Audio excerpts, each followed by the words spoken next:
ఇవాళ మేము 12 నెలల ఏమి చేయలేదు అంటున్నాడు. నేను అడుగుతున్న ఇక్కడికొచ్చిన మా ఆడబిడ్డల్ని, అక్క 500 రూపాయలకు సిలిండర్ వస్తలేదా? ఆర్టీసీ బస్సులో ఉచితంగా మీరు బస్సు ఎక్కుతారని టికెట్ అడుగుతురా? ఆ ఎల్ల అమ్మగారింటికి పోవాలంటే ఇంటి ఆయన కిరాయి పైసలు అడగాలి. అమ్మవారి గుడికి పోవాలంటే పక్కింటోళ్ళు తోడు రావాలి. ఇవాళ 500 రూపాయల సిలిండర్, ఆడబిడ్డల కార్తీలో ఉచిత ప్రయాణం, 200 యూనిట్లు ఈరోజు ఉచితంగా కరెంటు, 25,50,50,000 రైతులకు 21,000 కోట్ల రూపాయల రైతు రుణమాఫీ చేసినాం.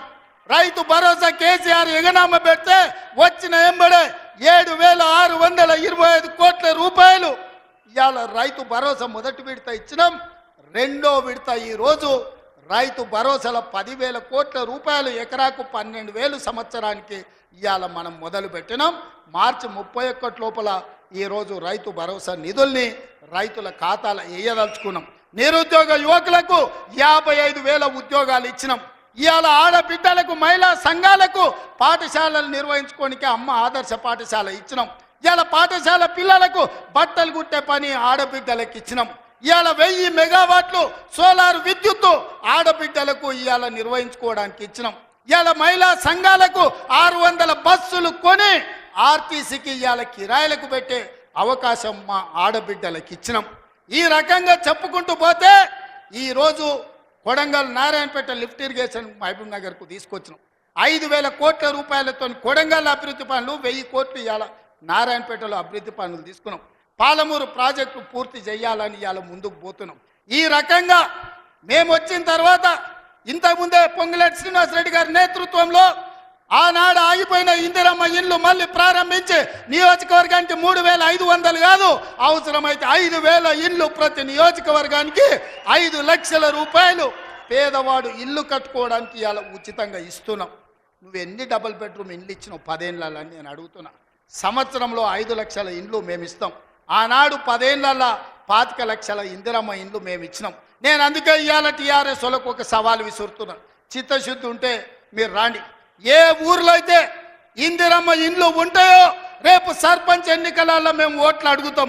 ఏ ఊర్లో మా ఇందిరమ్మ ఇండ్లు లేవో మేము ఎన్నికల్లో పోటీ చేయం.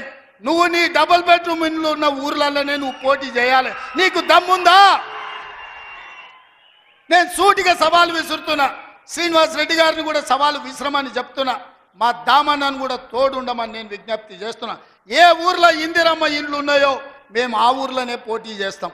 ఏ ఊర్లో డబుల్ బెడ్రూమ్ ఇండ్లు ఉన్నాయో గా ఊర్లోనే బీఆర్ఎస్ వాడు పోటీ చెయ్యాలి.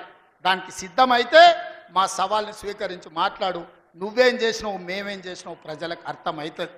అందుకే ఇవాళ ఆర్టీసీలో బస్సు అయినా, ఆడబిడ్డలకు 200 యూనిట్లు ఇంటికైనా, 500 రూపాయల సిలిండర్ అయినా, యువకులకు 55,000 ఉద్యోగాలైనా, 21,000 కోట్ల రూపాయల రైతు రుణమాఫీ అయినా, రైతు భరోసాలో 12,000 కోట్ల రూపాయలు సంవత్సరానికి ఇచ్చిన, ఉపాధి హామీ కూలీలకు ప్రతి ఇంటికి 12,000 రూపాయలు ఇవాళ ఉచితంగా ఇచ్చిన ఒక్క సంవత్సరంలోనే ఇవన్నీ పనులు మనం చేసినాం. ఇవే కాదు, ఇవాళ బీసీలు తెలివికల్లోలైన డాక్టర్లు, లాయర్లు, ఇంజనీర్లుగా ఈ చదువుకున్నారు. ఐఏఎస్లు, ఐపీఎస్లుగా వాళ్ళు రాణిస్తున్నారు. మేము ఎంతమంది ఉన్నామో లెక్క చెప్పండి అని అడుగుతారు. 1931 100 ఏళ్ల కింద తెల్లదొరలు లెక్కలు కట్టారు కులగణన. మళ్ళీ ఇవాళ వరకు కట్టలే. 7 దశాబ్దాలైన స్వతంత్ర దేశంలో బీసీ కులగణన చెయ్యలే. ఇవాళ తెలంగాణ రాష్ట్రం దేశంలోనే మొదటిసారిగా బలహీన వర్గాలకు సంబంధించిన ప్రతి కులానికి సంబంధించిన లెక్క తీసి కులగణన చేసి దేశానికి ఆదర్శంగా నిలబడ్డది. 100 ఏళ్ల నుంచి జరగని పని ఇవాళ తెలంగాణ రాష్ట్రంలో చేసినాం. మాదిగ ఉపకులాల వర్గీకరణ ఏళ్ళ నుంచి కొట్లాడుతారు. 30 ఏళ్ళ నుంచి 100 మంది పిల్లలు చచ్చిపోయిన కొట్లాటలు. ఇవాళ ఎస్సీ ఉపకులాలకు సంబంధించి ముఖ్యంగా మాదిగ ఉపకులాల వర్గీకరణ 30 ఏళ్ళ నుంచి పీఠముడిగా ఉంటే ఆ సమస్యని పరిష్కరించి ఇవాళ వర్గీకరణ చేసినాం. ఇవన్నీ ఒక్క సంవత్సరం మేము సాధించిన విజయాలు.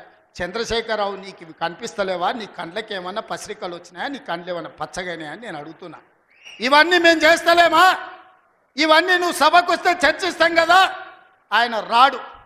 ఇక ఒక ఆయన మోడీ ఉన్నాడు ఢిల్లీలో, ఈయన గల్లీలో ఈయన ఒక ఆయన ఉంటే ఆడొక ఆయన ఉన్నాడు. ఆయన మనుషులు ఈడ మోపారు, బండి సంజయ్ అంట, కిషన్ రెడ్డి అంట. ఏం చేసిరాయా మీరు?